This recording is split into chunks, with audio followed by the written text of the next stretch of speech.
How to write a prompt on GhibliArt AI. Are you guys facing issues to write a prompt on GhibliArt AI? If that's so, then this video might help you out. Without further ado, let's get started. First of all, open Chrome on your laptop device.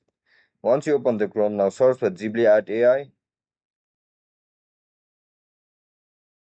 After you enter their website, now simply tap on Try for Free option. Once you tap on it, you'll be forwarded to this section. Now look at the left side of the screen where you can see the option for upload image. Click on it, browse to the image that you want to upload on.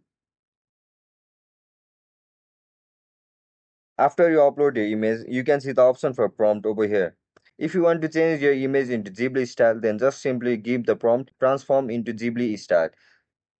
And that's it guys, that's how you're gonna write prompt on GhibliArt AI. If you guys found this video helpful, don't forget to like, share and subscribe to our channel. See you in the next one. Bye bye.